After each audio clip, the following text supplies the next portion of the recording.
What's going on, everybody? Welcome back to another live stream. It's been quite a bit since I've done one of these, at least on my own, where I've hosted one.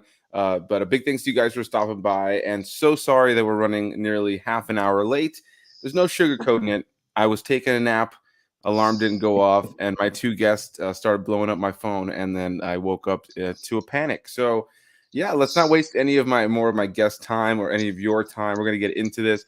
Very happy today to be joined for the millionth time on a live stream by Mike from Did You See That? And how's it going, my friend? How's everything been? Yeah, man, things are going good. And how are you? Good, man. I mean, I'm pretty good now. Well rested, though not fully awake just yet. But, I'm sure I'll wake up a little bit more throughout this stream. Dave, we also got Dave in here from Interpreting the Stars. This is the second live stream we've done Hey, together. We've done a bunch of collabs together, but the second live stream ever. So happy to have you on, man. And I'll be honest, before we get deep into this and start talking about all of our picks, as you guys read the title, this is our top 10s so far. The reason I chose this lineup is because Mike and I were already talking about doing something like this. And then Mike had mentioned something in the comment section on Facebook about like his top 10 at some point. And Dave was like, wasn't it a little bit too early from that? And I'm like, yeah, but only so far. So I was like, well, let's see what Dave's top 10 so far is because he's got to have one. So that's why I chose this lineup. I figured this will be fun to do. We're just going to go from 10, our least favorite of our top 10 so far, all the way to our most favorite of the year so far. Of course, these are all 110%, our subjective experience, what we enjoyed the most this year, and based on what we've actually seen this year, which I feel like this is going to be a pretty interesting group because the three of us get early screeners for movies, a lot of times very small independent films that sometimes tend to be pretty freaking good. And then I know somebody like Dave watches a lot more streaming movies than Mike and I, so there may be a few of those in that list. So I'm very curious to see how these lists kind of match up or don't match up at all, and also to maybe see what movies didn't appear on here at all. But with that said, if there are any movies that you're thinking, how did you guys not put that in your top 10? So far, it's possible that maybe we haven't seen that movie yet, which is the case for, like, for instance, this weekend. I know Elvis just came out. I've heard a lot of good things about it. I have not seen it yet, so it could be in my top 10. But yeah, right now it's still too early to tell. So yeah, this can change plenty. We'll have tons of different top 10s, I'm sure, by the time we get to the beginning of the year next year and we break down everything. But without further ado, Dave, let's start with you. Interpreting the Stars. What is your number 10 on your list, and why is it number 10?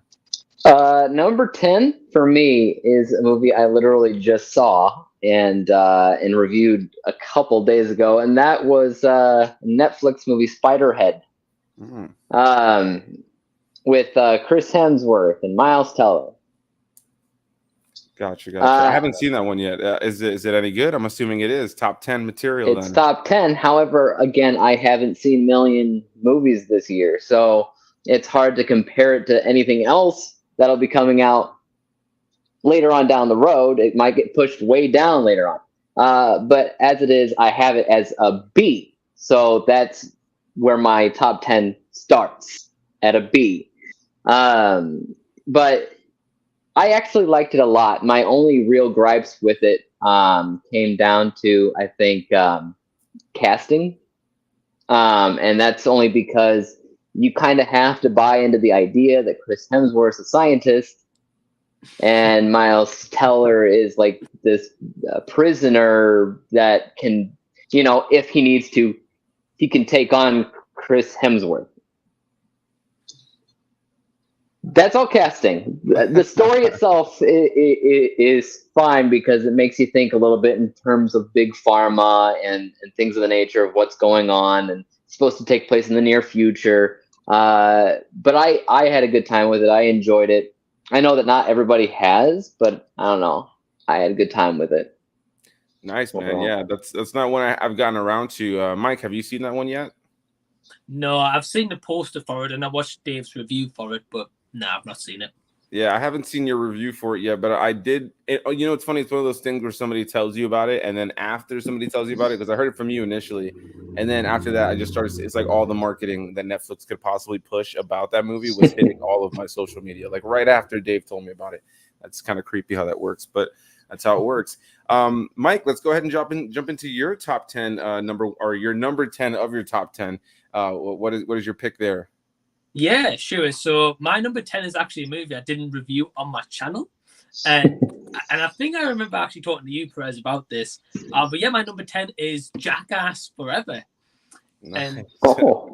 And I think for me, like, the reason why was because, it's been so many years since Jackass last was on, like, the cinema or on TV. And for me, it was like one of those comedy movies we don't get a lot, like, in the last couple of years, where it's just a bunch of guys or girls as well, just doing things for the hell of it. We get, like, kind of more like rom-coms, I would say, nowadays, in terms of, like, comedy. And yeah, it's just so great seeing everyone back. Johnny Knoxville, I mean, apart from the Bulls situation, which I'll not say if anyone's not seen it, but that was rough to watch. But yeah, I just really enjoyed it, man. It's just a daft movie. I think it's probably one of the best cinema experiences I've also had this year so far, where me and my partner Emma, we went and seen it, and everyone, it was like kind of like a smaller screening, and everyone in there was just laughing, like, all the way through. People were just, like, kind of like gasping at, like, certain points in the movie. And I think it's one of those things, like, I know you guys more in America get those kind of audience reactions to, like, every movie you see in the cinema. But in the UK, we hardly get that. So having that with Jackass, yeah, that's my number 10. Nice, man. It's funny. I when I wrote down my list of all the movies that are possible contenders for, or at least, I wrote down every movie that I thought was good, like every movie this year that I thought was good, and then I was narrowing it down from there. Jackass was probably like a few off from maybe making my top 10 out of an entertainment level, kind of like you said. Like, it was definitely one of my better theatrical experiences this year, just because, like you said, it kind of, because of the nature of the movie, has everybody react in a very fun and over the top way while you're watching it. And there's a lot of laughs and stuff like that. Maybe, and so I'll be honest when I say it didn't make my top 10, but it was definitely one of my more enjoyable movies to see this year in terms of an audience, because of that. It was tough to narrow it down because anybody who watches my channel knows I don't do rankings. I don't do scores at the end of my videos. And the reason for that is I just struggle to find, like, a definitive way to say, like, this is my ranking or this is my score, So I did have a hard time scratching off Jackass Forever because I figured, this was such a fun movie. But in terms of, like, other movies, yeah, it's interesting. It's interesting to hear which ones we put at our top 10 so far. I will say from Jackass was that I can't rate it because it doesn't line up with anything that I rate on my scale. Okay, right. That the same kind of thing that I run into with documentaries and pretty much reality documentary stuff like that does not line up. I can't rate them the way that I normally would. So I also did not rate it on my channel. Same reason why. Did you enjoy the film? I had fun with it, just like I had fun with all the others in the series.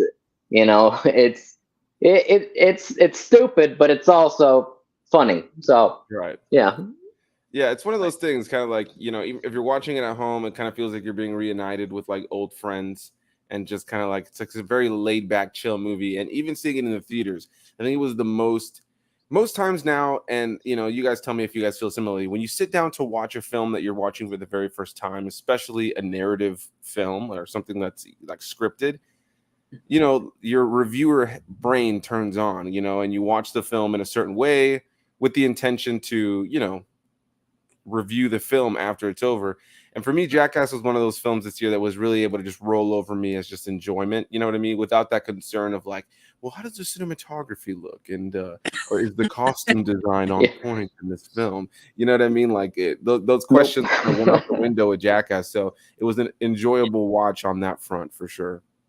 Yeah, I've got to agree with you, man. Yeah, it's one of those things, like, as you said, it's like you can't rate the cinematography, you can't rate the acting, you can't, like, every movie that we have on our list, probably you can rate all of that, but Jackass you can't. Right. I would say the only kind of negative I had for it, which is what you referenced in your review, Perez, is like some of, like, the cuts that they had, kind of seeing, like, early 2000s, like, Jackass movies and TV shows where it just was like just fade black and then next scene, or like next one, or like some of the jokes they were doing like lasted 10 seconds and it was just like a cut. Yeah, right, exactly. Like there were certain bits that were super short, and it was like a fade out to, or like, fade out and fade in of scene to scene, which it felt like old school Jackass in that front. There was a part of me that sometimes wished that they would have incorporated like modern making filmmaking. You know what I mean? Like I feel like they could have put these guys, like some of my favorite clips in there. Like one of my favorites when they had them locked in that room and they turned all the lights off and they kind of like, were hitting them with things and they pretend there was a snake in the room. Like had they put them through like a set of mazes or like some sort of physically constructed sets that kind of tortured them in some way with like, maybe fun drone action or like fun camera angles, they could have done something I feel a little bit different. Like I would love to see them do something more with the modern filmmaking tools to make like a really cinematic, or I guess, the opening of this of Jackass Forever is pretty cinematic, I guess you could say, even though you're looking at a big, Godzilla penis. But I guess it's as cinematic as it gets. But I feel like they could incorporate more. But with that said, let's roll into my number 10. And it's a film that I feel is definitely not going to be on your guys' list at all, and more of a personal one. And I definitely see it getting booted down as the months go on. That is the new Downton Abbey, A New Era. So for anybody who's not familiar on Downton Abbey, it's a TV show, a British TV show. It ended up, coming to a conclusion, pretty satisfying conclusion overall, but they could have done more with it. Then they ended up bringing it back with a movie, which is the first movie simply called Downton Abbey. And then this one, Downton Abbey, A New Era, which plays off of the events of that last movie. So in order to really have understood everything that happened in this movie, you have to have seen all the seasons of the TV show, the first movie, and this movie, because it's all one big continuity. So for some, it may not work. I can imagine some went into this movie and were like, what is the big deal? What's going on? Because there are certain story threads that pay off for characters from story threads that were happening on the show back in the day, that pay off in this movie and aren't necessarily set up and concluded in this movie. You kind of need that other material in order to really have a lot of these moments pay off for you. But beyond that, beyond a story element and how it's kind of like a TV show and it's not something that everybody can just hop right into, very well acted, great costume design. If anybody's ever even seen glimpses of Downton Abbey, like the locations that they usually shoot on, authentic to the time, to the era outfits that they wear, and the performances, the dialogue, it's all really meant to kind of take you back to that time, that period piece kind of like feel and vibe. And this was definitely one of my favorite films of the year in terms of just the sheer amount of craft that went into filmmaking. If you guys ever, get into Downton Abbey, I don't know if it's necessarily your speed, but if you guys ever do, Dave, I'm telling you, it's so good. I get that it's not for everybody, but it's so good. It starts off slow and you think, I don't know if I'm going to like this. And the only reason I really watched the show is because my mom, we made a deal. My mom was like, if you watch all of Downton Abbey, I'll give One Piece a try, which is my favorite anime, which is like this huge over 1,000 episode anime. And my mom is currently like in the 700s of that show, which is crazy. Like I even got her to get into it that much. But the trade-off was me checking out this show called Downton Abbey. And thankfully it turned out to be a really good show. And the movies have followed suit. So I do recommend it for anybody, but I recognize that they're not 100% for everybody. With that said, let's slide into Dave's number 9. So this will be something that's more of a hot take than anything else. But my number 9 currently is Morbius. Wow. Okay. I went in expecting to hate it because everybody hates it. Everybody talks about how bad it is and whatever. I'm like, oh, okay. And similarly, I would say to Venom, I went in and I expected to hate it. And I turned out I enjoyed it. I was engaged enough to the point where I wanted to keep watching. I didn't want to pause and turn off and watch it the rest of it another day. I wanted to watch and see what happened because I was invested enough in what was going on. I think one of the main things was that I didn't really watch any of the trailers. And a lot of people talk about how it was false advertising and this was in the trailers and this was not in the movie. But I didn't really see the trailers. All I did is turn on a movie and I ended up enjoying it for what it was. I know that it's not perfect, but it was Marvel vampire story. I had fun with it. I don't know. And I don't usually like Jared Leto in pretty much anything, and I enjoyed him in this one. So, yeah. And I was also something that I gave a B as well. It's very similar to the last score, but yeah, Gotcha, I enjoyed it. Hey Hot man, take. listen, I can't begrudge you for that. This is one of those for me with Morbius. I really, really wanted to love that movie. Like, and there's still parts of it that I absolutely love, like the look of Morbius. Anytime he goes Morbius, I saw people like getting upset about the CGI in the film. Not a concern for me. I like the look. I thought it was cool, and whenever it did look a little cartoony, I feel like it fit the tone of the movie. So the CGI and the action was never an issue for me personally. I struggled mainly with the narrative at times with that movie. Just felt like felt a little hollow for me, and maybe that was just my expectations for sure. But I thought Jared Leto was good in the movie too. Like people were crapping on him, like he was the issue with the movie. He for me was not the issue with the movie at all. Like it had more to do with the pacing, the story, and some of the side characters. But yeah, I didn't hate it. I thought it was an enjoyable watch. Some people thought it was absolutely terrible and called it one of the like again, like I kind of told you, I ended up doing that Captain America review for the 1990 Captain America simply because I would see people call things like Wonder Woman 84 or Morbius like the worst comic book movies ever made, and I'm like, there's just no way. I have a review dropping soon with Dave here from Interpreting the Stars for the 80s Swamp Thing by Wes Craven. If you've ever seen that movie, it's something else. So I'm going to be covering some interesting comic book movies to remind people of what really came before. Like when you decide to call something the worst in a genre, sometimes you just need to take a trip back to its roots. What about you, Mike? Any thoughts on Morbius? Yeah, I think I've got to agree with both of you. I think like Jared Leto was probably the best part of that movie. I thought that he was entertaining. I felt like he fit the role. I loved like Matt Smith's over the top role in that movie. I thought that was great. He's the best. Matt Smith is just so good. Right. And I thought like he was great, and it was so good to see him in like the Marvel Sony universe. The love interest just wasn't for me. I just felt it was terrible. And some CG at times, like I think there's parts where the CG was terrible, being honest with you, but there was parts where it was fine. It wasn't bad as some things that I've seen this year for sure. But, yeah, I think for me it would probably make like if it made my worst list of the year, it'd probably be like saying like number 10, but it wouldn't be like right the like number 1 or anything like that. I think that's going to be Moonfall, but that's a different movie. I'm very curious to do my top 10 worst of the year. I will say Morbius probably will not be on that list because I've seen some pretty bad movies this year so far. Titanic 666. Oh yeah, didn't get around to that one, but I'm kind of glad on that. Moonfall right now is definitely in my bottom 10 for sure, but I don't know that I think it's going to stay there. And only reason I say that is because, man, I think of stuff like Blacklist this year, like that Liam Neeson movie I saw in theaters a few months back. Like that's like stuff for me. Like, man, Morbius. I would put on Morbius like right now, starting right now for the next 6 days. I would just watch Morbius over and over and over again for 6 days before I watch Blacklist again. Like that movie is that bad. I just my number 14 is Moonfall. I will tell you that. For your top 10? No, number 14. So it's 4 past the top 10. Okay, so yeah, but for like in the better argument is what I should say. The argument of better movies. As far it's in the top half of what I've seen.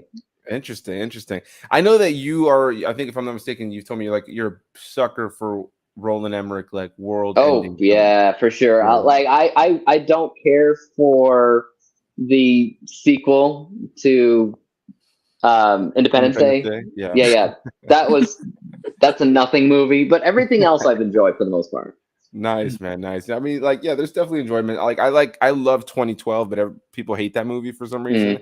But I think that movie's great. Like I think John Cusack is so good in that movie, and I have a good time with it. I picked that up on Blu-ray as part of like one of my hauls I've got coming up, but I've never seen it. So really? That's turn crazy. it on. Yeah, dude, I recommend it, man. I reviewed it a while back with CineArts, and yeah, Yeah, it's a good movie to me, man. Like it's a good popcorn film. Some people give it crap, but I think it's Yeah. pretty great. Okay, cool. So where are we at? Mike, did you give your number 9 yet? I can't remember. No, right? no. Yeah, let's do this. No. So yeah, I just want to quickly add. So I know Dave's ranked his movies in terms of like letter grades, and they obviously go up. For me, when I was kind of coming to my list tonight, I think for me it was more like movies that's been more memorable for me for the year, and like Right. as the year Yeah. has gone so far, the more I've been thinking about these movies, the more the higher up in my list. So yeah, number 9, without further ado, is Sonic 2. Nice. And for me, it's just like. For me, I prefer it over the first movie. I think we finally get more Sonic action. What the whole point of these movies are supposed to be, based on like more video games. We finally get Tails in here. We get Knuckles. Jim Carrey's his performance is better than the first movie, and he's really embracing Eggman. And I think he said before this whole retirement kind of spiel he did not long ago, that if they do a Sonic 3, he would love to be Fat Eggman for like the third movie. and I would love to see that. But yeah, it was just like a really entertaining movie. The only negatives I've got with it is the wedding scene, which was just totally dumb and unnecessary. Yeah. I hated that about the movie. I just thought it just didn't need to be there. Could have topped 15 minutes. Would have been a far better movie. But yeah, Sonic 2 is number 9. Yeah, I have to agree. I think that had they chopped the wedding stuff, it would have been a lot stronger. Had they chopped some of the human stuff, I felt like they didn't know fully what to do with the humans because they were committing a little bit heavier to the Sonic stuff. But with that said, though, I won't lie, I was heavily entertained by the wedding stuff. It was just so ridiculous, but it just stops the movie halfway through to have like this big wedding scene. Have you seen the movie, Dave? I think you covered it, didn't you, or no? Yeah, I covered it, and it is on my list. I will talk about it later. Cool, perfect. Yeah, we'll get. It's on my list too. Spoiler alert. On the list too, so we'll get into that. Yeah. Cool. So Yeah. my number 9 pick is The Lost City, and this for me was a surprise movie because I saw the trailers. It looked like it was going to be a cool, fun rom-com kind of movie. I've seen it twice now, once in theaters and once at home. And I'm happy to say for me, this is a movie that just resonated with me in terms of its characters. Like I think that Sandra Bullock and Channing Tatum did a great job of playing off one another. Their chemistry is infectious.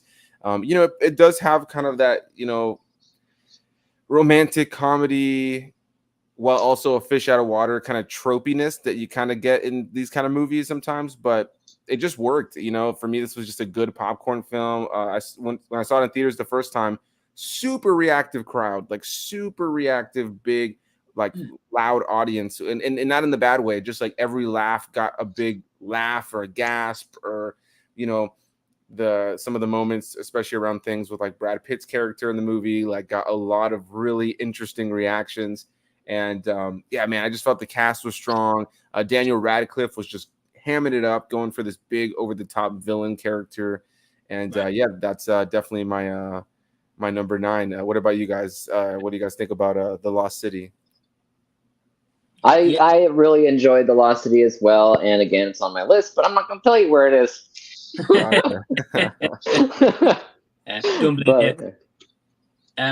Yeah, for me, I really enjoyed Lost City. I was going to say before the stream, I've written down a couple of honorable mentions for if they ever come in, so this kind of helps play into that.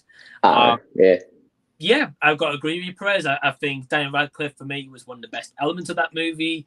I think between now and the next couple of years, he's going to have a breakout role like Robert Pattinson's had for the Batman. Personally, I think, especially as he's going to be playing that Weird Al, I think, coming up soon as well. Right. Yeah. Oh yeah. So I think that's going to be a bit of a different role and kind of separating from Harry Potter a little bit. Yeah. But yeah, man, just a fun movie, fun popcorn movie, and I had a blast watching it. So yeah, I enjoyed it. Nice, man, for sure. Well, I'm glad you guys enjoyed the film too, for sure. I think, again, it's one of those movies. I don't know that it's still going to be in my top 10 with things like Thor coming out and all these other movies coming out in the latter half of the year. But, it's nice to see what's at least making the top 10 so far, even if, things like this or Downton Abbey will be knocked down fairly soon for me. All right, cool. Well, I'll start off the next section with my number 8, just because we were just touching about it, which is Sonic 2. Number 8 for me is Sonic 2. Sonic the Hedgehog 2. What can we say? It was a good, fun movie. Understood the assignment, as they say. It felt like the Sonic movie we deserved from the beginning in terms of the amount of Sonic elements that are in it.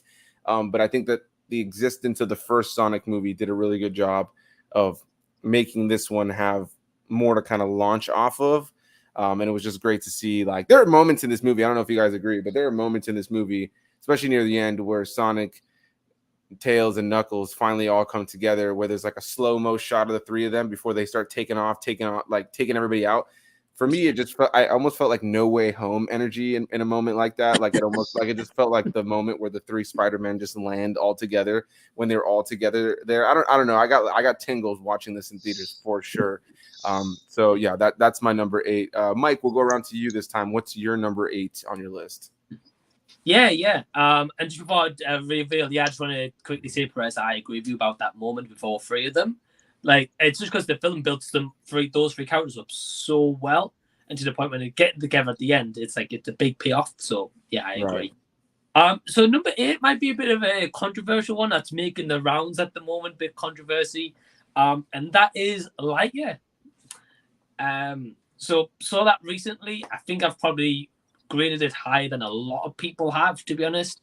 But yeah, it's going to be honest. I think it's also helped that I went to see this movie with Emma, my partner. I also went to see it with my 2 little nephews, who's under the age of 7, and also my mum.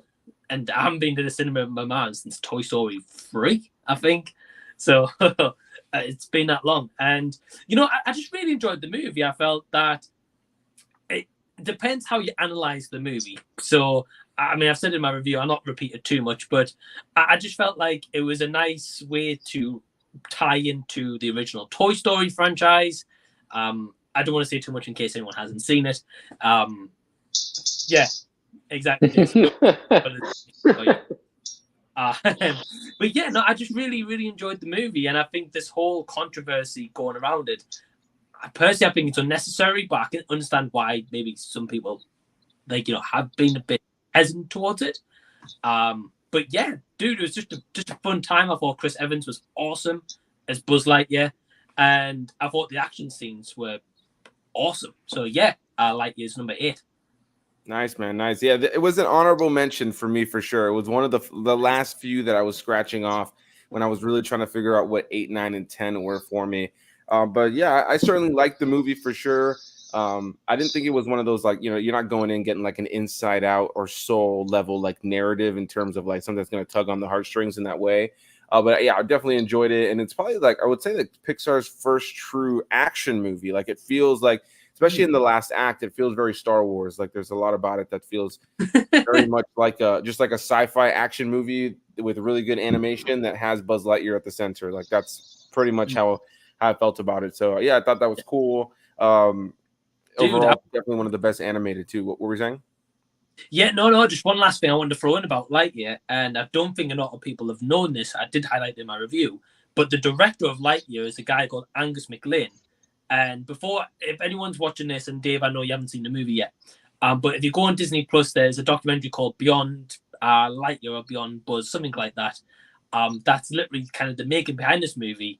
But I also like that the director of Lightyear was the guy who did the original animation on Toy Story 2 and onwards. And he's done them for like The Incredibles and so many Pixar movies. But I like that he got a chance to showcase like a directing check. I thought that was awesome.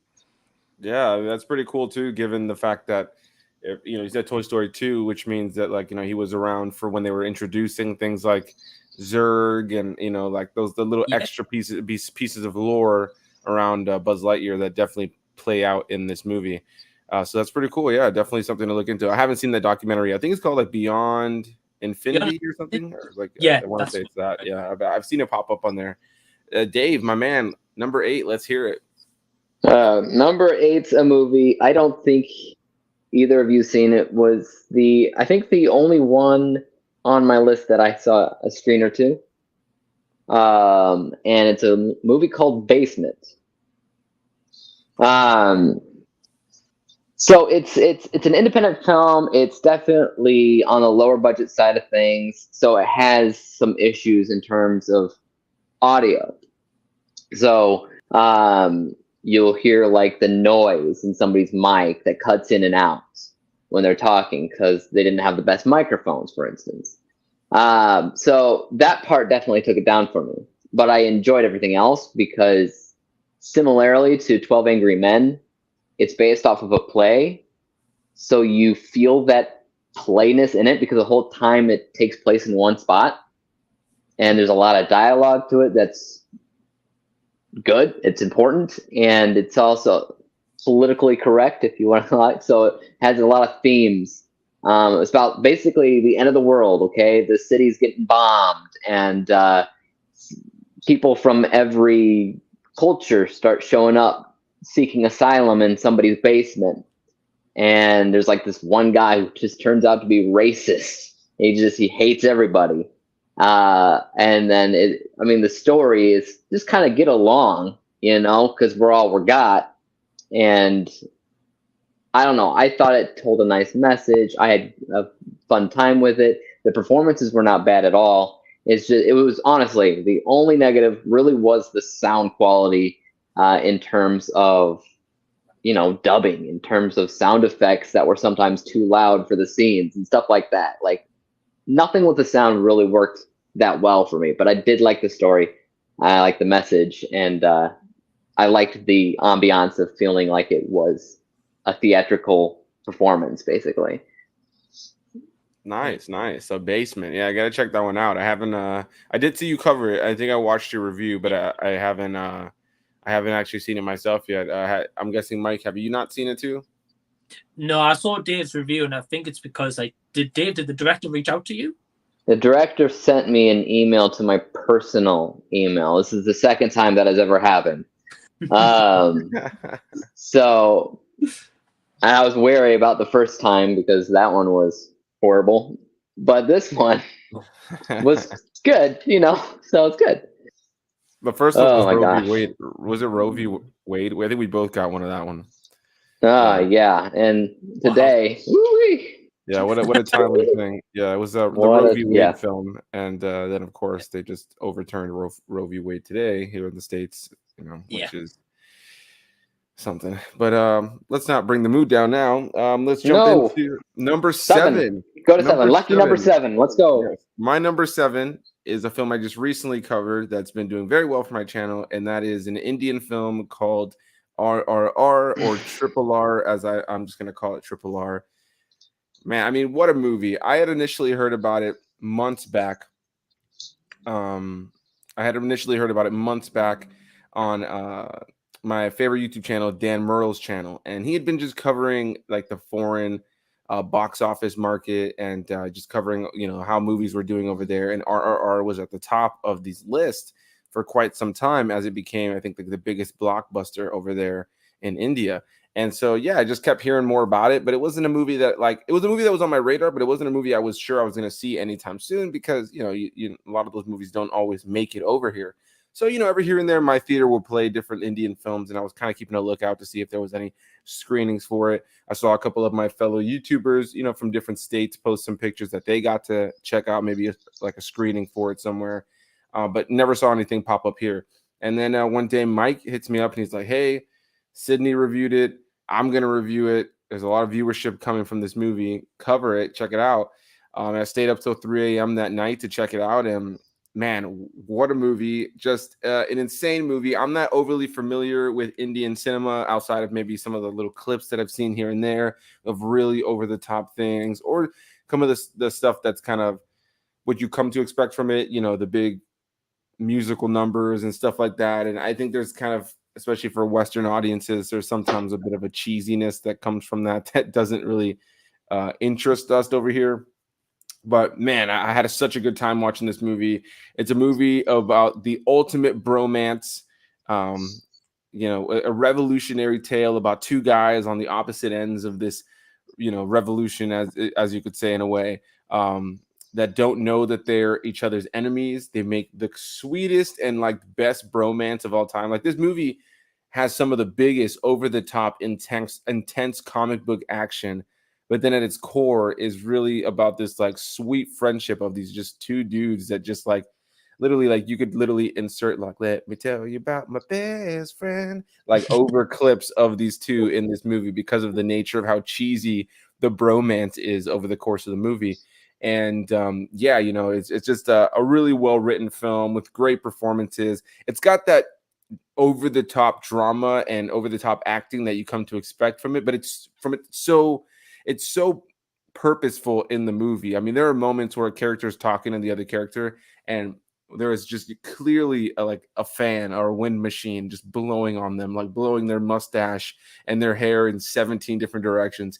It's so dramatic. It's so over the top. It's so silly while also having this core story of bromance at the center. And then it had what the Dave just died on us. And then but then it also has these beautiful musical numbers throughout it to tell its story as well. And the dance choreography was great. The fight choreography was great. And man, like I didn't expect for this movie to be on my top 10. I'll tell you that, but it is a good movie. Mike, I know that you've seen it. Dave, I know you haven't seen it. If you want to add anything to that, Mike, before we move on, feel free. I was on my list for later, so Perfect. It's his number one. Yeah. Who knows? I think I know what Mike's number one is, but I could be wrong. If I put it in the thumbnail on purpose, I'm pretty sure. Unless you change your mind. If it's not the Batman, I'll be surprised. But we'll wait till we get to number one. I'm pretty sure it's the Batman. You're gonna be surprised. I'm gonna be surprised. All right, nice. I feel like all of our number ones are going to match up, but yeah, I'd like to think that at least I think you and me, Dave, are definitely number one's going to match up. I'm not sure with Mike. I'm not sure with Mike yet. Unless Mike is going to surprise me and it's actually going to all line up and all three of us will have the same one. All right, cool. So, all right, moving on. Where are we? Mike, let's hear your next. I don't know. Yeah, I think we're on number 7, right? Yeah, we're Number 7. Okay, cool. Yes, number 7 for me is a movie that is my favorite, directed by Robert Eggers. The one that he's done so far, that's The Northman. And yeah, he's previously done The Witch, which I couldn't stand. I didn't like that movie at all. The Lighthouse, I thought was pretty good. I liked Rob Pattinson and Willem Dafoe in it. They were great. And yeah, just The Northman, I went into it and I thought, you know, Perez, you know my kind of love and hate with like A24 and stuff like that. So yeah. But yeah, like The Northman was like a really just a nice surprise, well acted.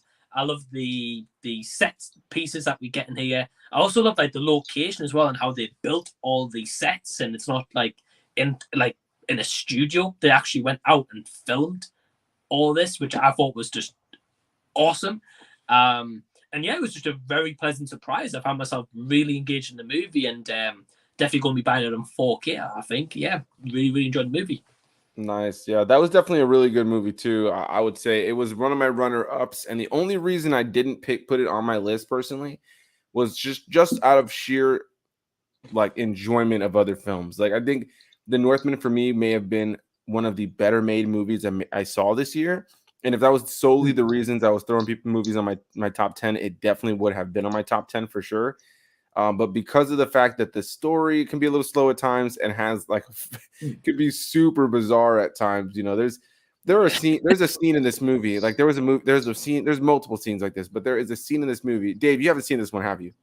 No. All right. Well, this isn't really a spoiler, but like what I'll say is that they lean heavy into the mythology element of like the Vikings and the Norse mythology. Like they lean heavy into like the ritualistic side. There's a scene in this movie where the young boy who plays Alexander Skarsgård's character, like when he's a young kid, it's him, Willem Dafoe, and Ethan Hawke, and they're kind of doing like a bit of a ritual, and they're all like on all fours howling to the moon like they're wolves. And I mean, like it's just Willem Dafoe and Ethan Hawke specifically going ham. They're just going in on this performance as they're literally in nothing but a little like Tarzan leotard, just on the floor howling. And all I could think to myself while I was watching that scene was, in the hands of a less capable director, this scene could be the most cringy thing in the entire world. And so for me, there's an element of it that is so much, you can commend so much about the performances and the look and the feel and the atmosphere. And it's like so well made. But then there's just such weird crap, like just like literally 4 minutes of Willem Dafoe and Ethan Hawke just like howling to the moon together in dirt. I'm just like, oh man, like I was thinking that Sonic the Hedgehog, like, all right, I think Sonic it is, like, you know what I mean? But then I agree that The Northman is like definitely one of the better made films. Dave, whenever you see this one, I am incredibly eager to hear your thoughts on that one. Because I think that on your score, just because I know you and you'll be like breaking down the cinematography and the performances and the dialogue, and all of that is objectively in so many ways so good, but then they're leading so heavy into this Viking thing. And when you have all these big name actors just in the woods, like just like in dirt, just like covered in mud, just shouting at the moon together for a while, you're like, this scene is going on way longer than I thought it would. Like these actors really went for it, and they're here in like a little Tarzan, little freaking onesie over here. It's something, dude. It's something. Completely agree. Right. Okay, so we got your number 7, right, Dave? Or no, we didn't. No, not mine. Okay. So we started with my number 7? I got lost in my own thing here. All right, so cool. Let's get to Dave's number 7 then. My number 7 is The Lost City. Nice. Okay. That's where mine is. I had fun with this movie. Overall, it was a good comedy. You know, there's not a ton of comedies that come out in a year that kind of strike a chord, you know? And this one struck a chord, and kind of like what you mentioned before with the romance angle. Sandra Bullock, like at one point in her life, was like, I'm just not going to make any more of those. And for the most part, she stuck to that. But like, I feel like she came back to romance here, mostly because it was a mixture. It was a mixture of that, but with adventure and with mystery and with just fun. You know, and I liked how it shouted out to big, famous adventure films such as Indiana Jones and like that. And it actually felt like a good adventure film, even though it was kind of being satirical in the same way. Because, like, you have Uncharted, which came out as well, which is another adventure thing, but that's not on my list of top 10. This is, for pretty much that reason, because the adventure is there and the charm is there, and I don't know, it's just more of a fun movie all around. Yeah, I definitely have to agree. Yeah, like I think that this movie has everything that Uncharted kind of lacked for me in terms of an adventure movie. Don't get me wrong, I wrote down Uncharted when it was coming down to like, movies I enjoyed this year, like to kind of start whittling it down. But I agree that The Lost City is definitely one of the better ones. We've talked a little bit about The Lost City, though, so I'm going to really quickly, before we continue to move on, just look at some of the comments we have here really quick before we keep going on. My dad popped in to say, Mike and Dave, what up? Hey. We got Tyler Babin here saying, working from home so I can watch live. Thanks for watching, man. We appreciate it. Hey, Tyler. Ryan jumped in here to say, couldn't rate Jackass either. Yeah, it's a tough one, man. It's a tough one.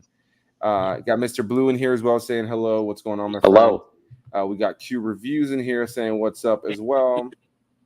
Mr. Blue giving Mike some love for his collection behind him there.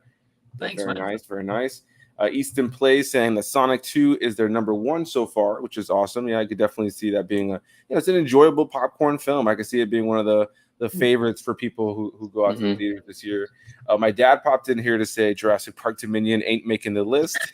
It was crapola. Sounds, yeah, I was heartbroken. I liked the movie a lot. I liked a lot about the movie is what I should say, but it's definitely on the lower totem pole of my overall feelings on the franchise. And I haven't seen it. I have not seen it, but like I'm still hyped up for it because of the OG cast. Right. I'll tell you this, man. It's worth it on that level alone. The nostalgia will be there. There are lines that they reprise. There are moments that they reprise for the nostalgia. The stuff with the original cast, I promise you, is the least of the worries. When you get through it, you're going to be like, oh, wow, like all the stuff with the original cast, everything I wanted it to be for the most part. it's just the story that they're wrapped up in. You know, I think the downfall of this new movie is that the movie has more to do with Locust than it has to do with dinosaurs, and that's all I'll say on the matter. More to do with Locust than it has to do with dinosaurs. Locusts, got it. Right, in a dinosaur movie. Mr. Blue in here, Father Stew. I really love this. Really love this year. I didn't see that one, but I want to see that one. I haven't seen it either. That was an honorable mention for me. Mark Wahlberg was really good in that movie. Yeah, I got to check that one out. I actually had tickets for it for its opening night, and then something came up. I didn't get around to seeing it, and then I ended up changing the movie ticket to something else. And next thing you know, it's 4 months later. Let's see. We got Mr. Blue saying Top Gun Maverick will probably be my second favorite. Once I see Thor: Love and Thunder, which comes out in just a couple of weeks, which very well could be on all of our top 10s had it already been out. Mr. Blue saying Lost City was very funny, as well as Easton Plays saying that they love the Lost City. Awesome. Darren Keenan saying good to see you live, Anthony. Appreciate that. Thank you for stopping by. LBT Electric Dino 75 saying, hey, partner. Hey, how's it going? I love your thumbnail there with the two little dinosaurs. And then Tyler Babb saying that the Batman is in his top 10 for the year for sure. I'm definitely curious to see where that ranks for the three of us, or if it maybe doesn't make an appearance on one of our lists. It should be interesting. Oh, look, this is kind of interesting. Easton Plays just said that sadly the Batman just got out of their top 10. So that's an interesting one for sure. And then Tyler Babb saying, any other animated films you're looking forward to this year? Do you guys have any that you kind of come to mind? I can't even think about what's coming out this year animated. All I can think about is I know that The Bad Batch comes back. Star Wars The Bad Batch comes back on Disney Plus. And then Tales of the Jedi. I'm not sure. I mean, I haven't seen Lightyear yet. So for me, that's still an anticipated thing. So, yeah. Yeah, I don't know if any other animated movies coming out. Like, I don't know if it's just me or maybe you guys can relate, but I feel like the rest of the movies come for the year. They kind of announce them like a couple of months. And like, for example, we've known about 4 for a couple of months now, mainly when they started doing trailers. So we can anticipate that. But for me, I don't have a clue what's coming out like from September, like onwards. Yeah, I'm not too sure what we have coming out animated wise. So Tyler, if there's any that you know that we should keep our eyes out for, definitely comment them down below. I don't know if this is coming out this year or in theaters or not. I know it's or not in theaters. I know it's not coming out in theaters, but I know that I don't know if it's coming out this year.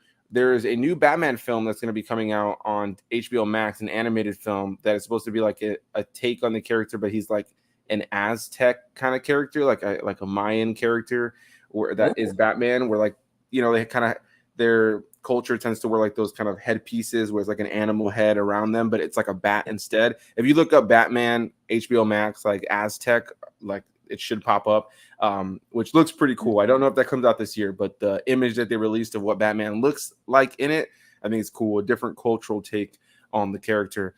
With that said, let's roll into my number 6 for the year, and that is Doctor Strange in the Multiverse of Madness. Put that at number 6.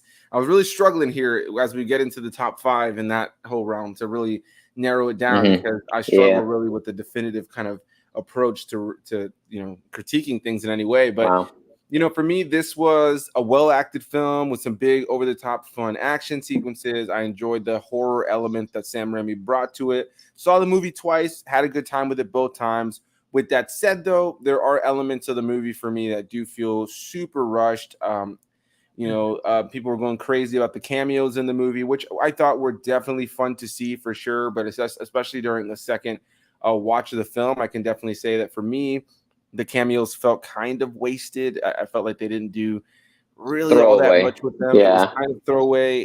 I think something like Spider-Man No Way Home was the perfect thing because they didn't just bring these characters in for cameos. They actually made them integral to the story. You can't take the cameos out of Spider-Man No Way Home without taking away an element of the story.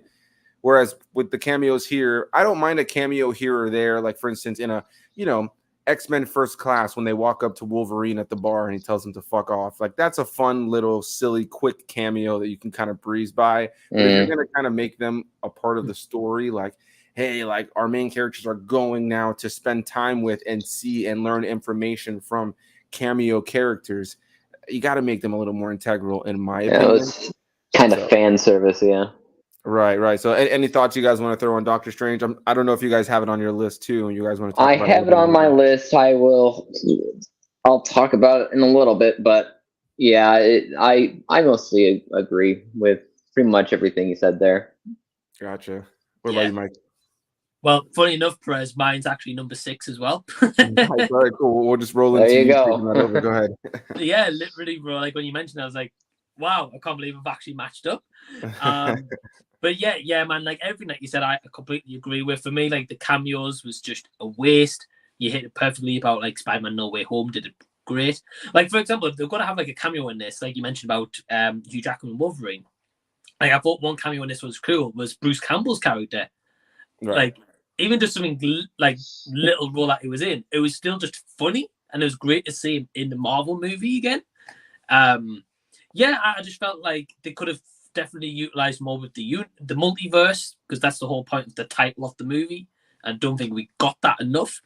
And I felt this was more like a Scarlet Witch movie than a Doctor Strange movie. Yeah, WandaVision 2. Right. Yeah. And yeah, don't get me wrong, like Elizabeth Olsen was fantastic, and I love seeing us like it really embracing like the bad side of it, the villain side. Like that was great. But yeah, like at the end of the movie, she doesn't die. You see the red orb when the building's collapsing, she's fine. So Right. Yeah, that's kind of my spoiler alert. Right. What? I mean, yeah. Anyway, number 5. No, let's hear your number 6, Dave. My number 6 is actually Death on the Nile. Interesting. Okay, I haven't seen this one. No. Oh no. Yeah, I enjoyed it because I remember thinking that the first one was going to be really good because this big, very known story, Murder on the Orient Express or whatnot. But at the end of the day, I found it. I remember just kind of being bored and forgetting the story overall and just not really being that engaged. I actually thought that this sequel was done better, had a better mystery. The visuals of like Egypt and everything was great. And yeah, I was invested with the characters, and I didn't find it too terribly predictable. I mean, certain things I was like, yeah, that's probably what it is. But it's almost like one of those things where the whole time you're watching, you're trying to be a detective yourself, and so you're looking at all these people, and you're like, how could they do it? Because they all seem guilty. They all do. And so when the person is, showcased, that's the person who did it, you're like, oh yeah, I figured that out. No, you would have said that if they said that with any of the characters, because you in your head are explaining why every single person has a motive to kill or whatever. So in general, I found that to be a really engaging and fun to follow mystery overall. And it actually made me want to watch more from these characters, or Poirot or whatever. So yeah, I enjoyed that one quite a bit. Nice. Yeah, definitely one I got to check out. Mike, is that one on your radar as well? Yeah, I've seen the Murder on Orient Express like when it was released, and at the time I remember enjoying the movie. I've not revisited it since, but yeah, just unfortunately, like what you were saying, Perez, I didn't get a chance to check it out when it was in the cinema. Missed it. Yeah, definitely one I got to check out at some point, hopefully soon. But yeah, let's roll into number 5, and my number 5 is Scream 2022, which might be controversial for some, but for me, anybody who knows me knows I love horror and I love slashers. I haven't covered all of the slashers yet. It's just kind of the fun of YouTube. There's still always more to cover.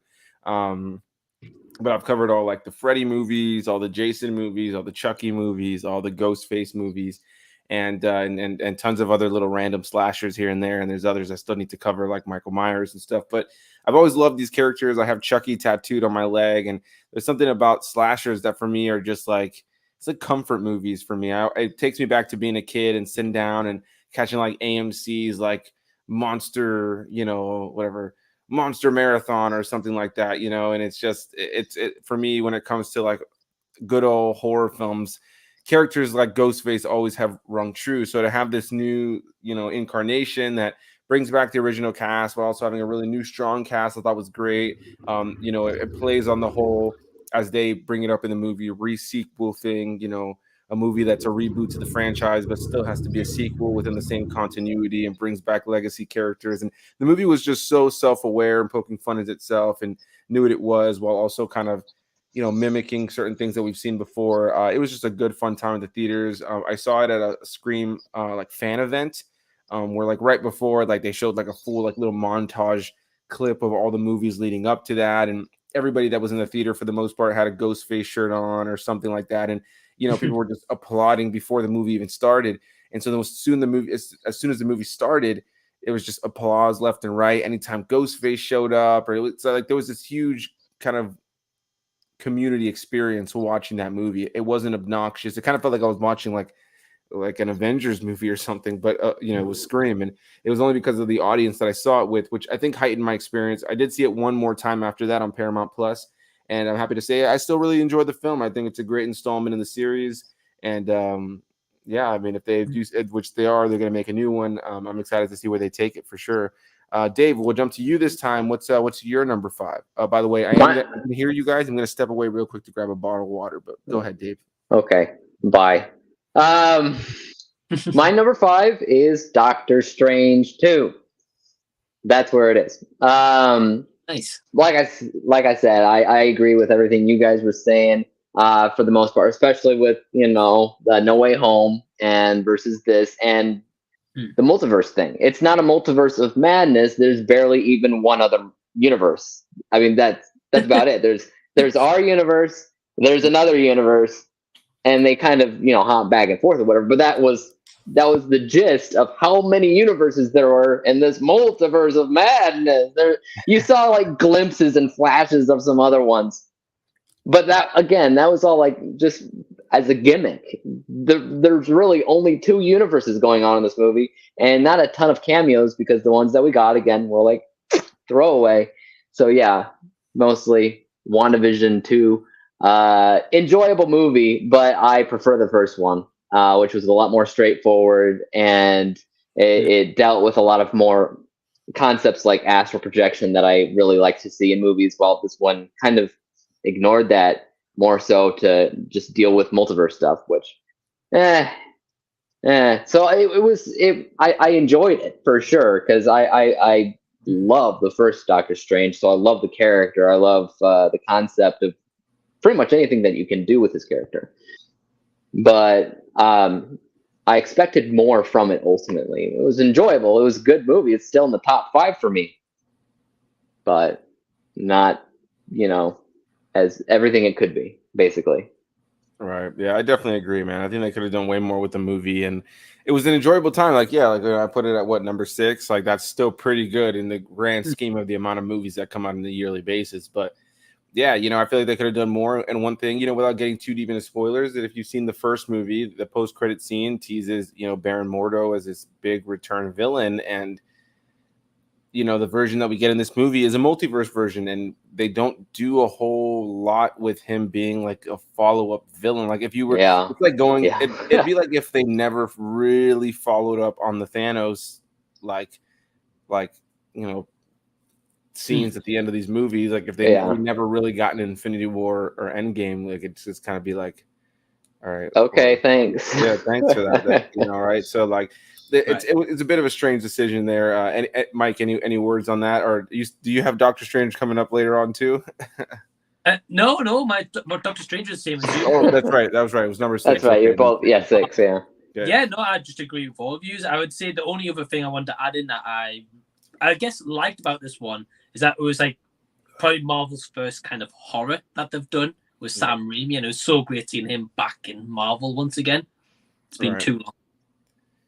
Yeah, you know, it's not really that horror-ish, but I mean, as far as the MCU is considered, sure. But like, if you're comparing it to other horror movies, are like, it's a superhero movie, right? So yeah. Like, and I would say, like, when I saw people saying it was the first ever like Marvel movie that's horror ever, though it's true in the MCU, correct? I always think of like Blade or like Ghost Rider is even a little bit more like horror. Oh leaning, yeah, you know what I mean? In Ghost terms of, Rider. Yeah. right, like you know what I mean? Like just a little bit more like horror leaning, but there is definitely horror imagery. I mean, literally, there's a zombie Doctor Strange in this movie. Like like it's got that horror Ooh. element to it for sure. You know, not terrifying. I think the scariest scene is a scene that takes place like in a sewer with Wanda with some characters trying to run away from her. That's probably the coolest horror scene. But all right, cool. So number 5, we got everybody's number 5s, right? I've been checking them off here. My little who do we miss? I think we've just done Dave's, right? Dave's and mine, Scream, and we haven't done yours, right, Mike? Okay, cool. Oh, okay. Yeah. My number 5 is I'm gonna write this down. Earlier Perez is RRR. Nice. Okay, gotcha. Basically, I just want to say firstly, I agree with pretty much everything he said, Perez. I think the one thing for me that's kind of like bumped it up higher on the list is once I watched that movie and I really thought about it, it kind of made me think back to like I think it was last year when Parasite came out. I can't remember if it was last year or 2020. I can't remember. But like that kind of movie, like really opened up my mind to like different movies that's not just England or America movies. And yeah, just that like the Indian Telugu movie, like it was just so good, and it's just like again a movie I never thought I'd watch this year, a movie that I didn't think I would enjoy this much, and yeah, it's just really kind of opened me up more for like foreign cinema. So nice. yeah, so you were saying Parasite was the like kind of one of your first forays into that. Well, I've seen like foreign movies before, like The Girl with the Dragon Tattoo, like the Swedish version, but they're not ones like I actively like go out the way and watch kind of thing. Yeah, I see. Dave decided to take a nap, and your microphone on your headset is rubbing on your pillow there. You're welcome. But yeah, no, I know what you mean, man. Like, you know, growing up for me, I watched a lot of Spanish stuff because I lived with my I lived with my parents, but I'd spend a lot of time as a kid living with like my grandparents, or spending the weekends there, or spending days, and my grandma would just play these Spanish movies, bro, like left and right. So I feel like I always had my toes dipped in something that always felt a little foreign to me, even though I am Hispanic, but I grew up here in the States. I'm definitely more Americanized. But it really wasn't until I started diving into anime for myself where I really started to finding myself like starting to lean more into foreign films, or like foreign, like anime films, or like anime shows and stuff, and then started watching more. And I haven't covered a whole lot of foreign movies on my channel since I started it, but one of the earliest ones I covered was Parasite all that time, back ago. I think it was 2019. I want to say it was a 2019 movie, or 2019 or 2020. I want to say that I saw it for the first time like just before the pandemic hit. Like, I can't remember exactly when it came out. Maybe I'm wrong, but that's what I believe it was.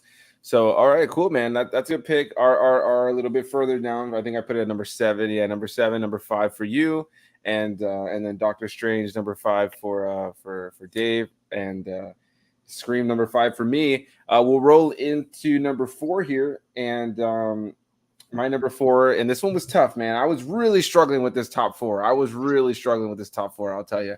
My number 4 is Top Gun Maverick, and I thought I was gonna put it a little bit lower, but I just overall I put 3 others obviously before it that I feel like I was just a little bit more into when I went to see it, but Top Gun Maverick, I mean, a great return to these characters, this world. I mean, phenomenal cinematography, phenomenal stunt work.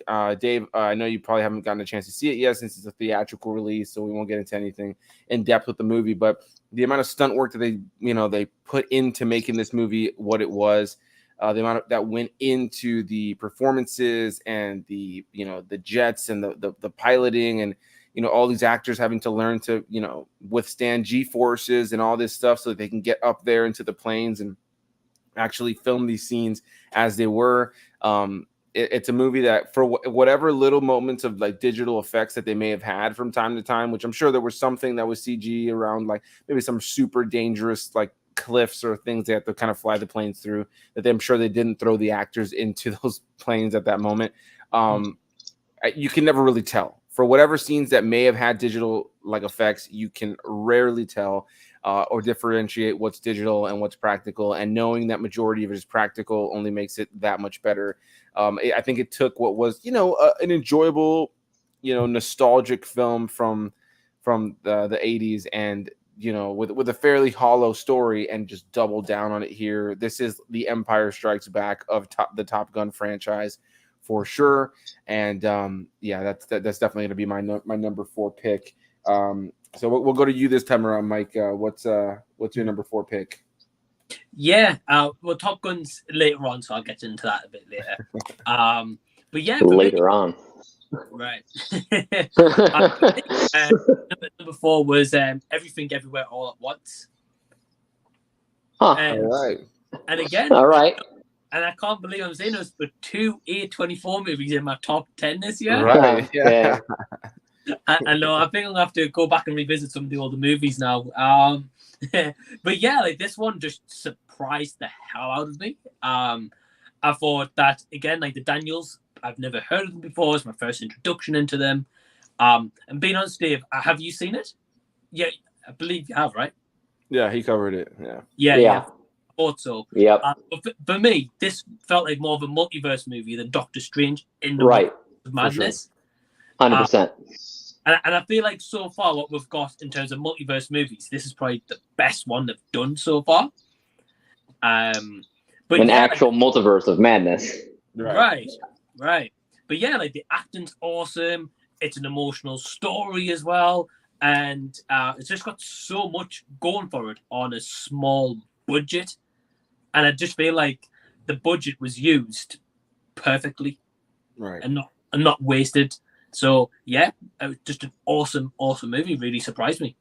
Yeah, for sure. That one comes down the list for me too. I'm assuming the same for Dave, but that's a phenomenal film, man. I seen it. I saw it a second time not too long ago. Both times in theaters, and just that's another thing too. The first time I saw it on this like second or third row of the theater because I got tickets like last minute, and I usually don't sit that close to the screen, but I was in the row completely alone in dead center. So my entire field of view was just everything everywhere all at once.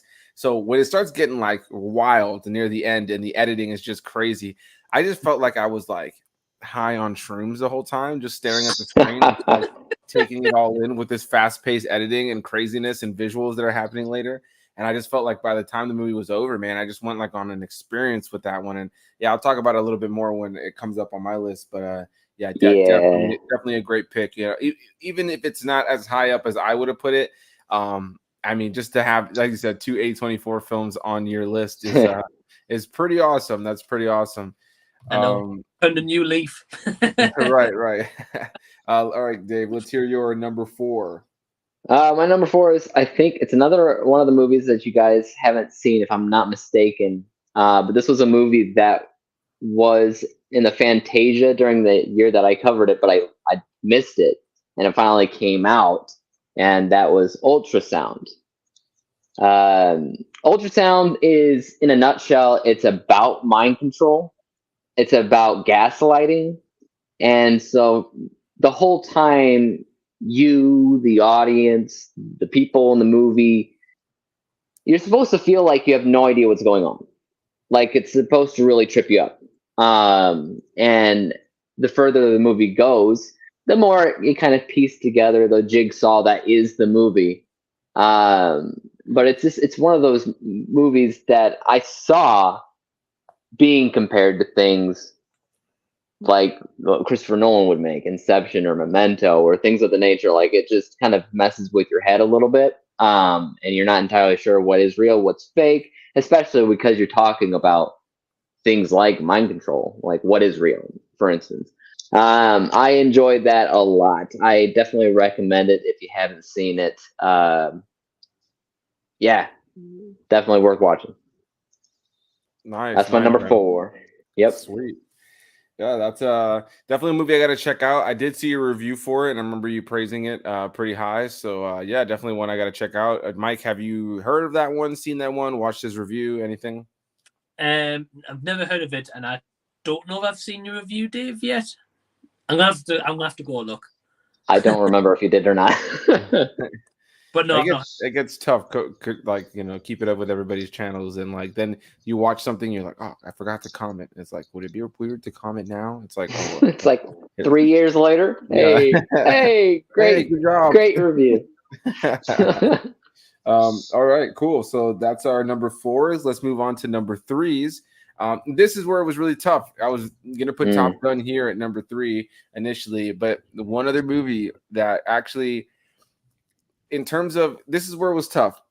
Top Gun, incredible in terms of its special effects, its practical stunt work, its performances, and so much. But then there was a movie that just captivated me that took place in one location, and I was completely captivated by its story, and that is a movie called The Outfit. I've heard of it. I didn't see it. It kind of went under the radar, and I saw the trailers, and I was so in on it. And the basic premise is you follow this man who is a cutter. You know, we would all, I think, traditionally call him a tailor, but he continually calls himself a cutter throughout the movie because of the specific task, that the way he makes his suits and stuff like that. But it takes us back in the day. I believe it takes place in like I want to say like the 50s or 60s. I could be wrong, but yeah, you know, it follows this tailor or cutter who, you know, has essentially opened his shop up to everyone and everybody that possibly all at once. Yeah. right. But he takes on any client that he'll take, including criminals and different like gang groups and mafia groups. And one day, one of these groups that he allows to do business in his shop kind of stumbles in, or a group of them stumble in, with one of them having been shot.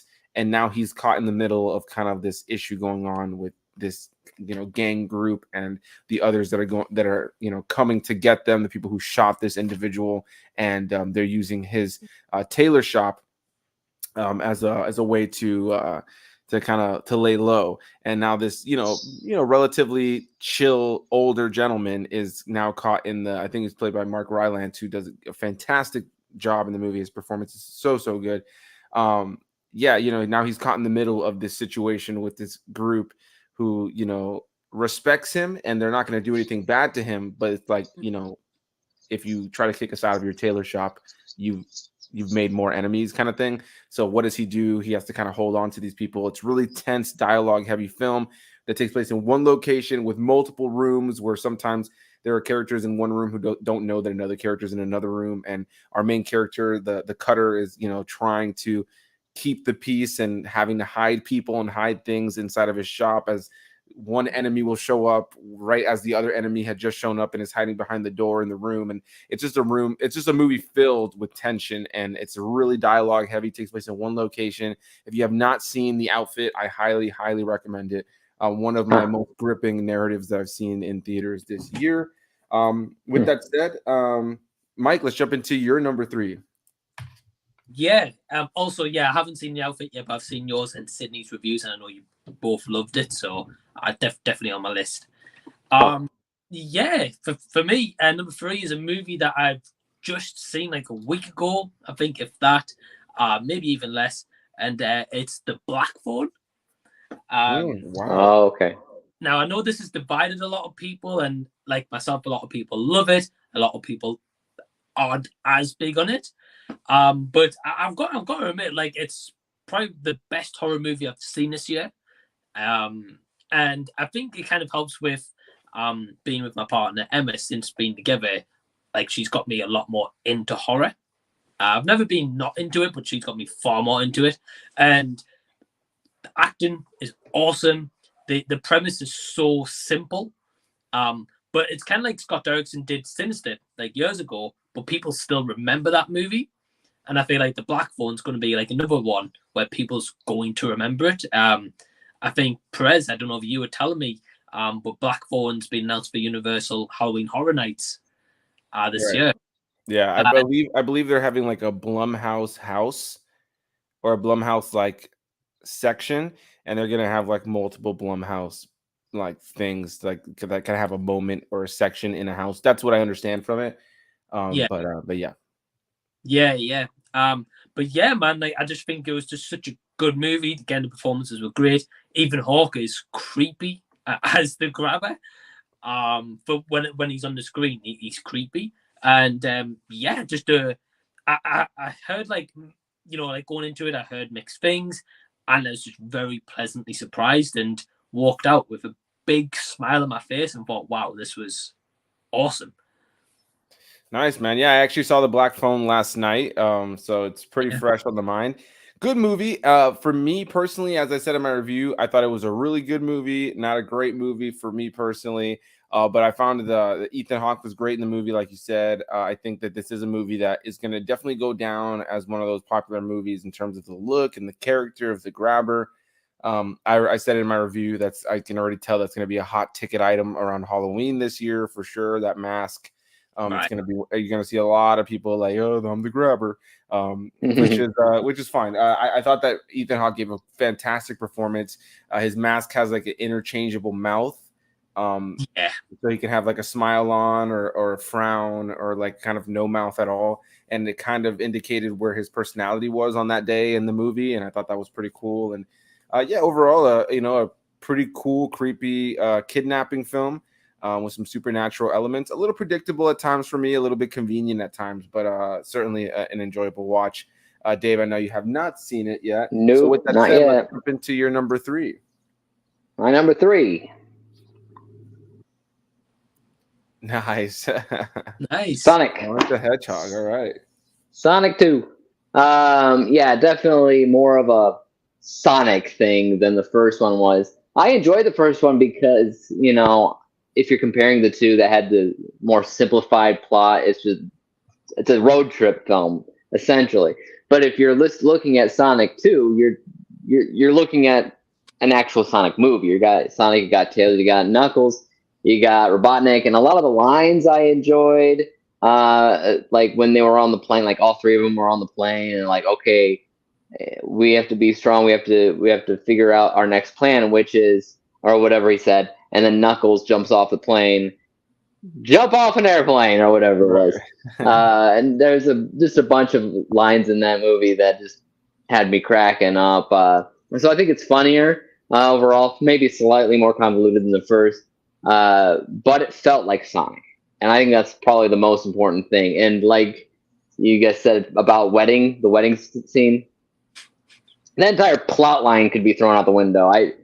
It's like they needed it to be there because they wanted James Marsden to be there so that it connects it to the first one. Right. Not important at all. If that entire plot line was thrown out the window and like maybe they alluded to it, then the movie would have been better. And just keep it to the Emerald story. Just keep that way. And I thought that would have been perfect. But as it is, I enjoyed it a lot. I hope they do continue on, and I hope that Jim Carrey comes out of retirement for it because I don't know how the movie would work without him. Honestly, he makes it work so well. So I don't know. So number 3, Sonic 2. Nice, man. Yeah, a good movie. And one thing I just want to mention here that I never mentioned even in my own review, one of the things I just missed when I was kind of rambling. Idris Elba as Knuckles. I mean, he's just so good. Like, obviously, I praised him in my review, but like he's just so good as Knuckles. I love that they made him like a Drax type of character. I'm struggling to remember the line now, of course, as I'm speaking here on the live stream. But there's a line he has that I can't remember it now. But he makes this funny like line when he's jumping in the truck at the very end of the movie, like the pickup truck. And there's just so many moments like that, or like the one he was just talking about, like jumping out of a plane, like. There's these little funny one-liners from Knuckles over the course of the film that are just so good. And I love that they made him like a Drax kind of character. It takes everything just a little bit too seriously. I mean, I'm happy to see that all of us had Sonic on our top 10, whether they were different areas or not. Like, it's a movie that deserves it. And I'm hoping that it, I want to say I hope it stays on my list. And maybe my list will be changed up. With it being number 8 on my list, I don't know that it's going to still be on my list by the time we get to the end, but it is certainly a really enjoyable movie. With that said, though, let's move into number 2s. Woo-wee. And my number 2 is The Batman. That movie for me was an epic time. Saw it Saw it in theaters in a Dolby screening. Really nice, big, over the top, loud. Some incredible use of practical effects and performance and choreography and action. And I just really enjoyed how alive Gotham felt. You know, one of my favorite things about anything Batman related in a world where like Batman's already been established, any of like the Arkham video games or some of like the animated series, is that lived in feel and vibe. The idea of like the Penguin and Poison Ivy and Joker and them already being out there doing stuff. Maybe Batman's already had a run in with a few of them that are in jail, kind of like what they did with the Joker in this movie, where, you know, there's already a pre-existing kind of history. I love that. I love being thrown into a Batman story that has Gotham, that has history. You know, I love an origin story, you know, Batman Begins and stuff like that. But I love things that already are in an established Gotham world. And for me, the Batman, from the second that opening monologue with the narration kicks in and just like the way that they chose to film Gotham, it just felt right to me. It felt like Gotham. So that's my number two. And yeah, I was about to jump to you, Dave. Let's hear it. So number two for the Batman. Let's hear your thoughts. Number two. Yeah, I agree with you. Charles lines up for number two, Batman. I expected to hate it. And I trash talked it for a while. Mostly because of Robert Pattinson, because I haven't really enjoyed anything that I've seen him in. And that includes movies that everybody else loves. But like this one stood out to me. No, I'm just kidding. Twilight was technically my best rated of his, even though I don't like it either, if that makes any sense. Like Twilight was like way down here, but it was still my highest rated of his. And then the Batman came out. That honestly, the whole thing was like synchronicity. Like the whole thing fit in ways that kind of surprised me, because it's not exactly the Batman I want to see. It's not the Bruce Wayne that I want to see, but the Bruce Wayne that I want to see wouldn't fit in the movie, nor would the Batman. So like, it fit in all the right ways, in ways that it only that it could. The only thing that I didn't like about it was the narration. I was not a fan of that because I'm not a huge fan of noir. I don't like deep, melodramatic narration that constantly happens. The nice thing about the Batman was it wasn't constant. It was like at the beginning, it was at the end. So it wasn't throughout the whole thing. If it was, that probably would have knocked my score down lower, because I'm just like, that takes me out of it. But everything else I was surprised with. I'm also a big fan of Paul Dano, pretty much in everything that he does. I can't think of a bad Paul Dano performance. He's the reason why I decided to check it out anyway, even though I didn't want to. And he pulls it off. There's certain things about, I think, the narrative that are, you know, straightforward, maybe tropey. But overall, it is an experience of a movie, to say the least. So this was like something that I gave an A+ to. It was a 98% overall. Yeah, number two. Yeah, for sure. I think it definitely deserves that praise. Mike, let's hear your number two. Yeah, I've got a different number two than you guys. And my number two is Top Gun Maverick. Nice. Oh, there it is. So yeah, I think for me, so I think this might be where I'm a little bit different to a lot of other people. It's because like everyone's got this nostalgia for the original Top Gun in the 80s. But I only saw it for the first ever time like 2 days before I went to go see Maverick. So I didn't know about the nostalgia factor. I didn't know anything about the movie apart from it had Tom Cruise in, and that was it. So I remember watching the first Top Gun movie. It was all right. I enjoyed the movie, but it wasn't anything like a cinematic masterpiece. But I can get why it still holds up as a movie. I get it. It was probably a bit more original at the time. So when I went to go and see Maverick, like, it actually has a story. It has a plot. And I felt like it just kind of like a bit like Cobra Kai does so for the Karate Kid movies. It elevates that first movie so much. Right. And it has the nostalgia of the first movie. But in a new adaptation, The performances are awesome. The practical effects is amazing. And I think for me, it's one of those movies that is going to stand the test of time for many years to come because of the practical effects and how well it's been received and how good of a movie it is. And there was many times throughout this movie I was emotionally invested. So yeah, Top Gun Maverick's my number 2. Yeah, no, I gotta agree, man. It was really tough putting together the top 5 of this because Top Gun Maverick for me was like I think it's gonna be unmatched in a lot of ways when it comes to the things that they put their cast through, you know what I mean? And you can't just be doing that for every movie and every circumstance. And of course, there are plenty of movies where the actors have undergone training for something, and it pays off. Maybe like Keanu Reeves for John Wick, where it's like it really pays off in his action and stuff like that. But to have all these actors be in the jets, you can see it. Like when you're watching, especially watching it on the big screen, like you can see that they are in the cockpits of these real planes. There's no green screen. There's no getting around it. You can see the G-forces on their faces, and it's definitely an impressive film, man, and super impressive film.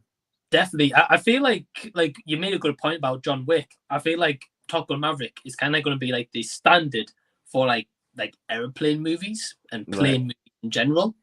Like they're going to try and match that. Whereas like John Wick, as you mentioned, with Keanu Reeves, that's the standard for like assassin-based kind of movies. Yeah, right. Exactly. I have to, just because this is probably the last time we're going to talk about Top Gun. Because as we move into our number ones, is going to be our last time we talk about Top Gun in this video. Mike and I had a little discussion in a Facebook comment section a few weeks back, debating on whether Maverick or Anakin Skywalker is a better pilot. I make the case that Anakin Skywalker is the better pilot. So, I'm just going to go ahead and leave it down to everybody in the comments, whether you're watching this live or after the fact. Who do you think is a better pilot?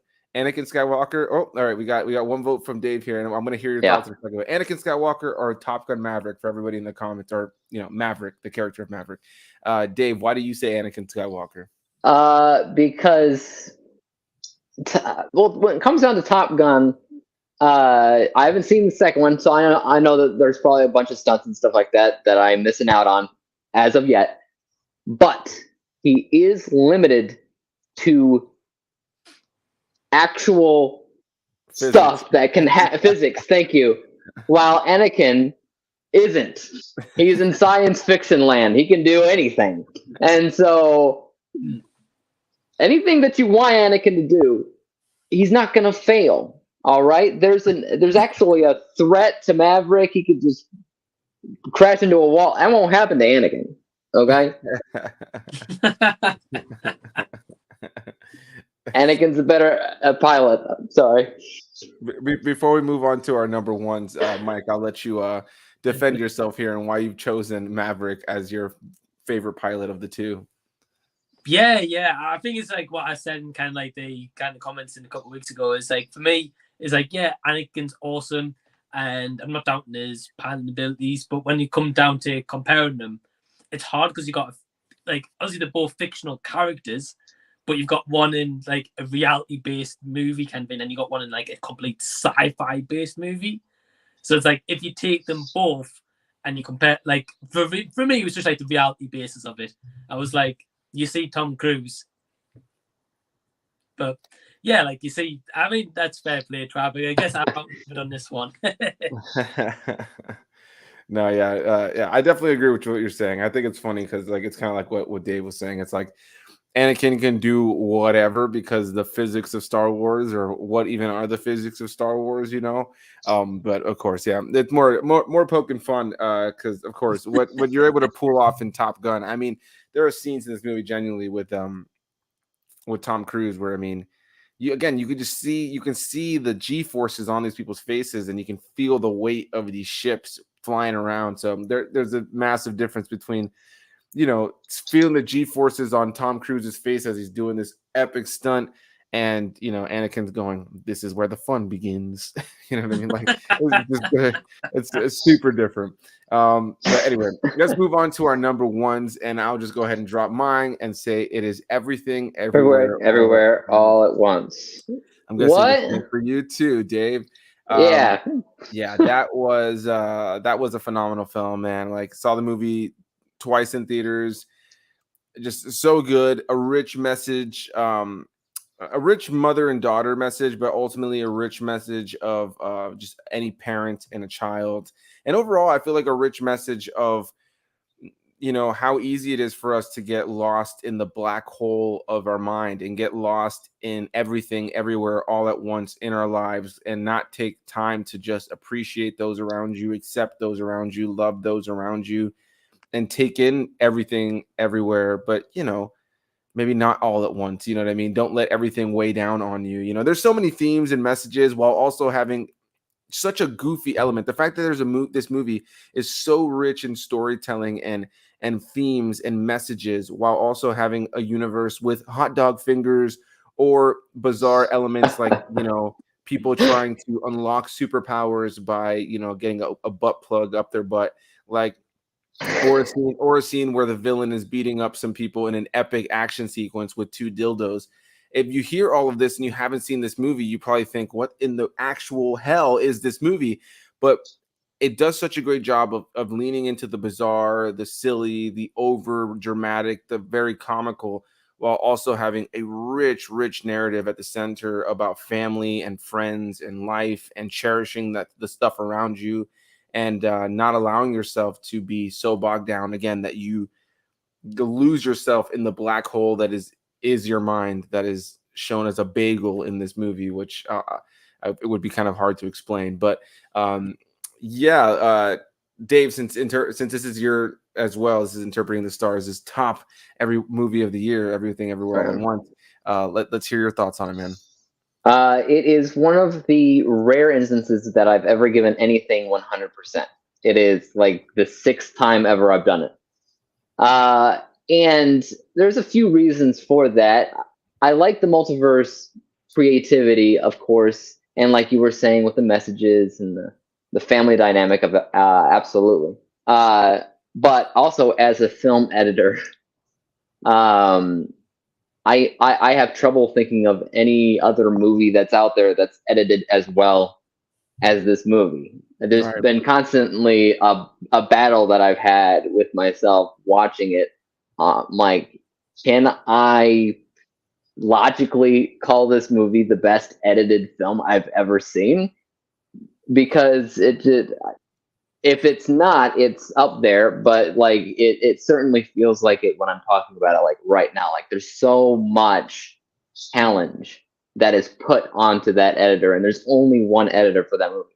You think, oh, like, let's give it to like a range of 10 different editors that kind of get the general gist of what it should act like, and just kind of pool together your resources to make one big massive movie. But no, one guy did the whole thing for editing wise, and that has impressed me for multiple reasons. But yeah, as far as like originality, creativity, performance wise, bizarreness, like you said,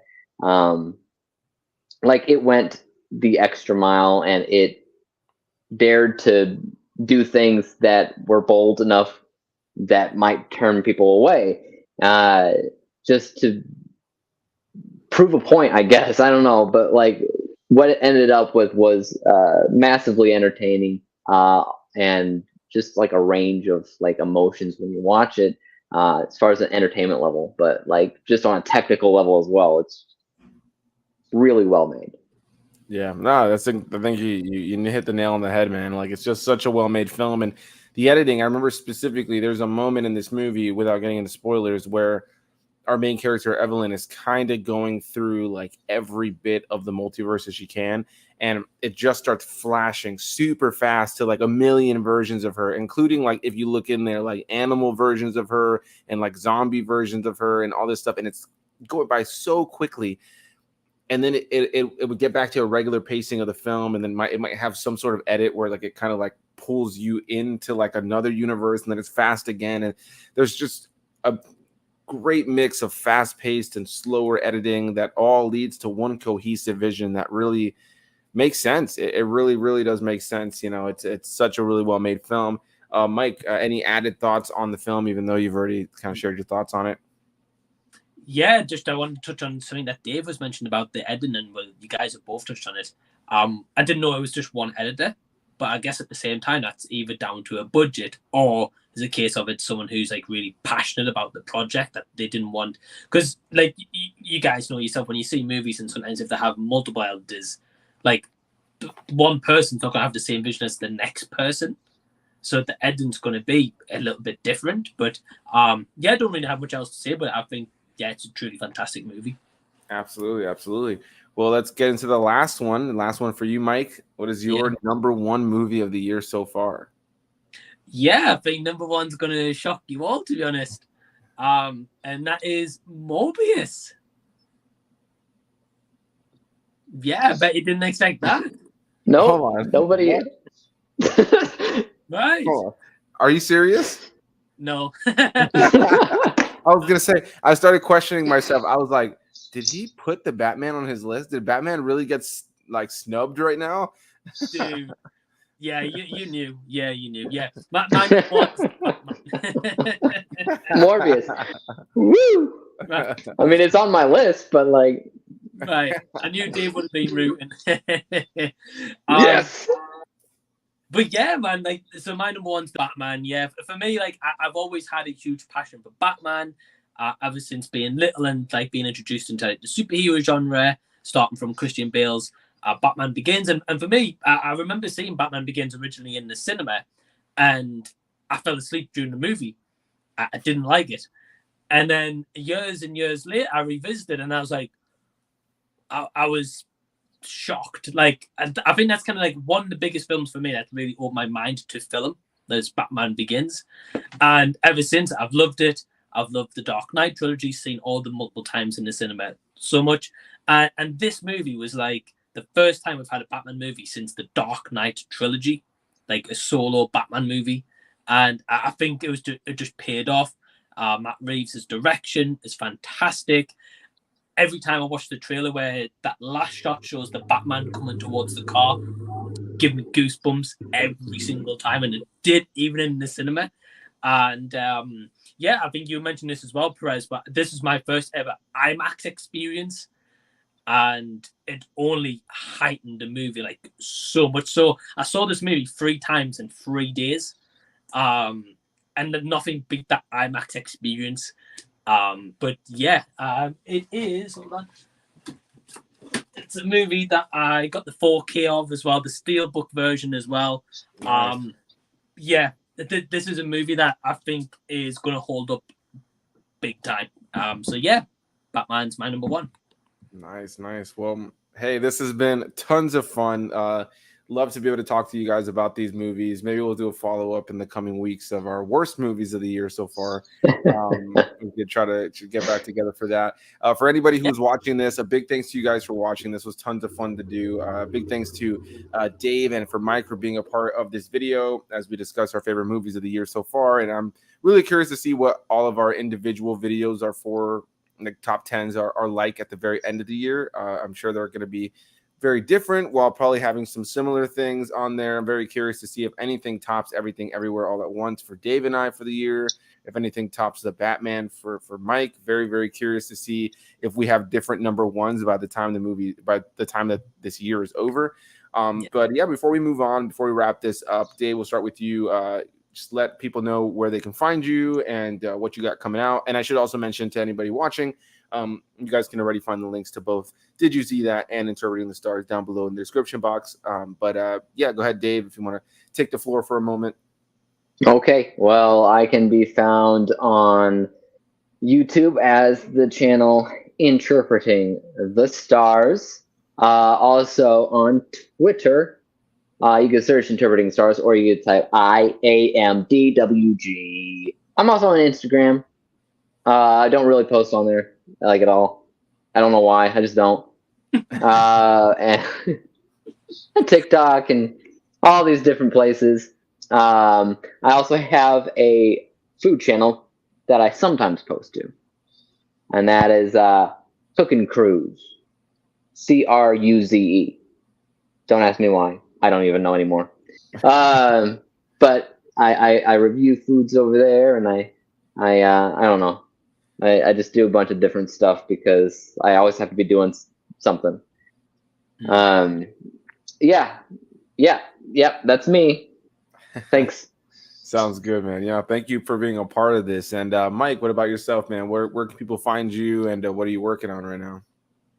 Yeah, well, firstly, I just want to thank you, Anthony, for having me on for the stream. It's been a blast, and yeah, it's been really fun hearing everyone's different opinions as well. Yeah, for anyone interested, of course, YouTube, did you see that?